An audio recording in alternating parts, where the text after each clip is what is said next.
بسم اللہ الرحمن الرحیم۔ یہ اتلو پارہ ہے اور اس کے اندر سب سے پہلے قرآن مجید کی تلاوت کا حکم دیا گیا ہے، اور ساتھ یہ بتایا گیا کہ نماز کی فضیلت یہ ہے کہ نماز کو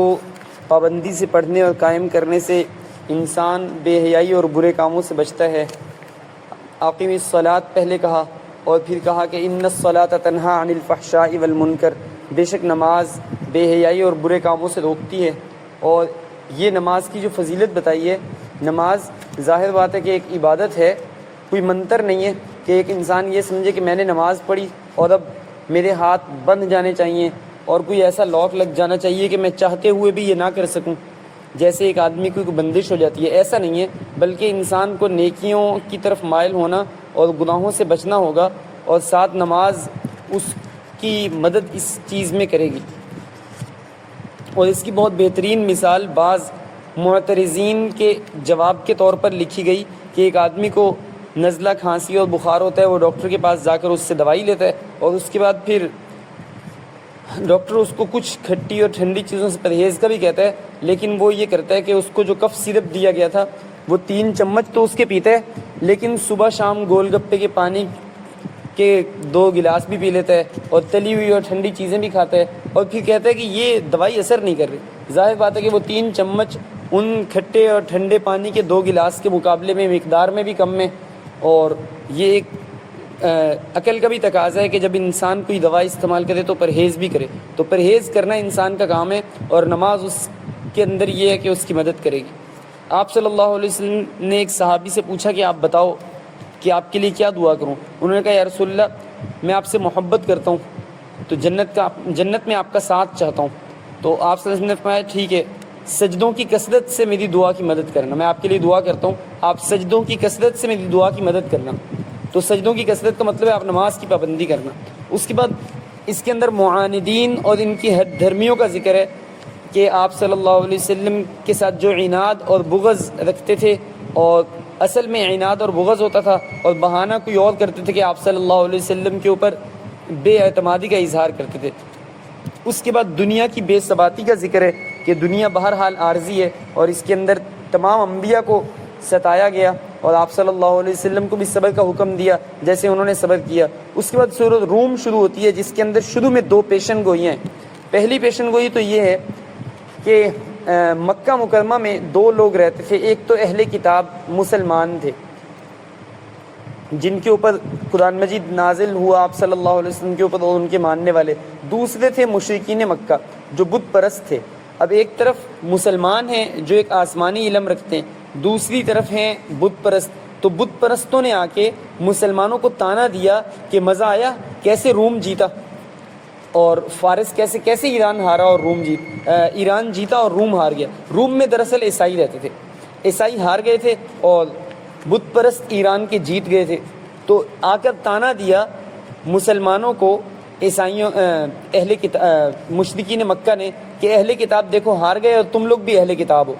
روم والے بھی اہل کتاب ہیں، وہ ہار گئے جنگ میں، اور ایران والے بت پرست ہیں اور ہم بھی بت پرست ہیں، ادھر بت پرست جیت گئے ہیں۔ جب یہ تانا دیا تو آپ صلی اللہ علیہ وسلم کے اوپر سورۃ روم کی شروع کی آیتیں نازل ہوئی۔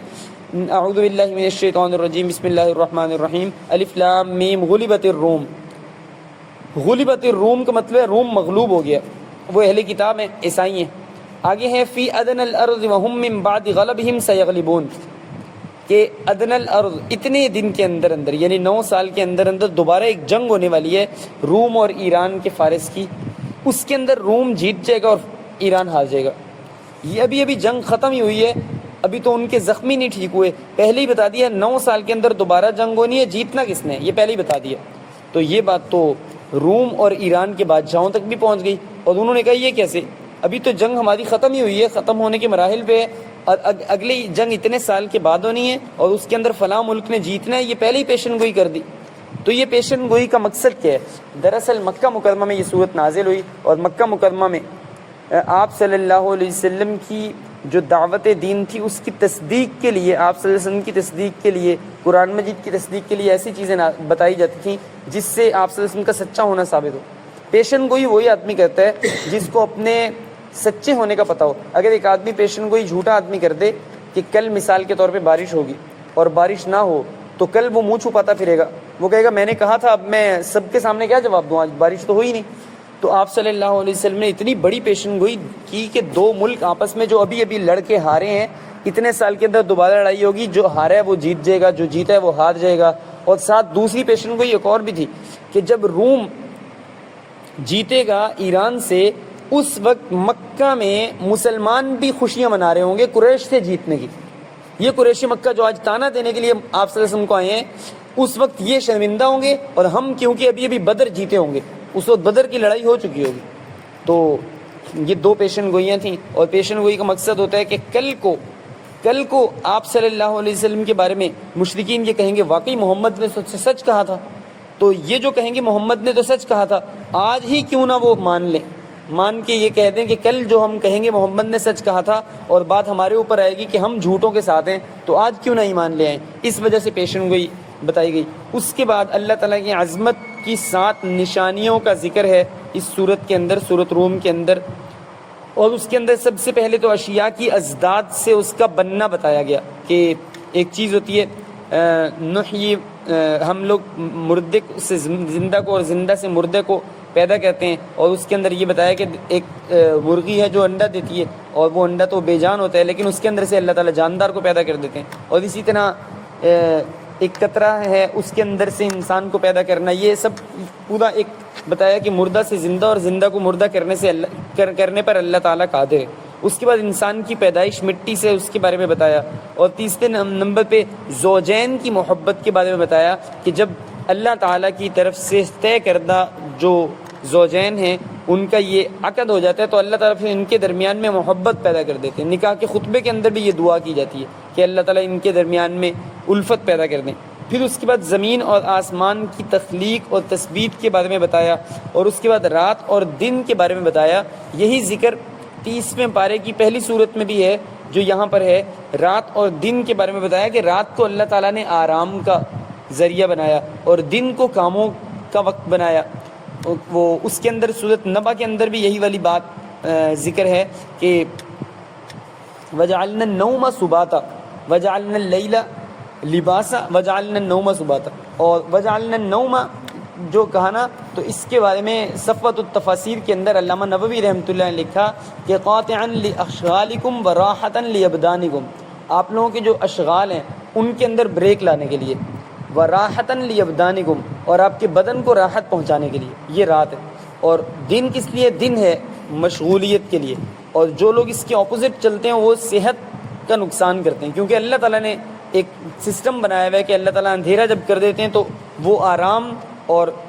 جو قاطعا لاشغال ہے کہ اشغال کو قطع کرنا، اس کے اندر بریک کرنا، اور اس کے بعد پھر بجلی کی گرج چمک، اور اس کے بعد پانی کا برسنا، اور اس سے غلے کا اگنا، اور غلے سے انسانوں کا فائدہ اٹھانا، اس کے بارے میں بتایا، اور پھر اس کے بعد زمین اور آسمان کے مستحکم ہونے کے بارے میں بتایا کہ کس طرح اللہ تعالیٰ نے میخیں گاڑ دیں پہاڑوں کی تاکہ زمین ہلے نہیں، اور انسانوں کے لیے اس کو فرش بنا دیا۔ اس کے بعد سورۃ لقمان شروع ہوتی ہے جس کے اندر حضرت لقمان نے اپنے بیٹے کو جو نصیحتیں کی تھیں ان کا ذکر ہے، اور وہ اپنے بیٹے کو کہتے ہیں کہ یا بنی ان تک مثقال حبۃ من خردل فتکن فی صخرۃ او فی السماوات او فی الارض یأتی بها اللہ، چاہے زمین کے غاروں میں یا پہاڑوں کی غاروں میں یا زمین کی سرنگوں میں جہاں کہیں کوئی بھی چیز ہوگی اللہ تعالیٰ کھول کے اس چیز کو واضح کر دیں گے۔ اور انہوں نے کہا اپنے بیٹے کو یا بنی اقم الصلاۃ، اے میرے بیٹے نماز قائم کرنا، وامر بالمعروف، اور اچھائی کا حکم دینا، ونہا عن المنکر، اور برائی سے منع کرنا، واصبر علی ما اصابک، اور یہ کام کرنا، نماز قائم کرنے، اچھائی کا حکم اور برائی سے منع کرنے کے دوران جو آپ کو تکلیفیں پہنچیں گی، واصبر علی ما اصابک، وہ جو آپ کو مصیبت پہنچے گی اس پہ آپ نے صبر بھی کرنا ہے۔ ان ذالک من عزم الامور، یہ بڑے اولو العزم لوگوں کا کام ہے صبر کرنا۔ اور وقصد فی مشیک واغضض من صوتک، اور آپ اپنی چال کے اندر آرام دہ انداز اپنائیں، پٹک پٹک کے نہ چلیں، اور اپنی آواز کو نیچے رکھیں۔ ان انکر الاصوات لصوت الحمیر، کیونکہ بری ترین آواز گدھے کی آواز ہے، گدھا کیونکہ اونچی آواز سے بولتا ہے اور بدترین اس کی آواز لگتی ہے، بدنما لگتی ہے، تو بتایا کہ اونچی آواز میں بولنا یہ نہیں ہے جو علم والے ان کا طریقہ، بلکہ علم والوں کا طریقہ یہ ہے کہ وقصد فی مشی کا وغضض من صوتک ان انکر الاصوات لصوت الحمیر، یہ سورۃ لقمان کے اندر بتایا گیا۔ اور اس کے بعد پھر چند نصیحتیں اور ہیں جن کا ذکر انشاءاللہ کل کیا جائے گا۔ اللہ تعالیٰ عمل کی توفیق نصیب فرمائے۔ بسم اللہ الرحمن الرحیم، یا اول الاولین یا آخر الاخرین یا ذی القوۃ المتین یا ارحم الراحمین یا راحم المساکین،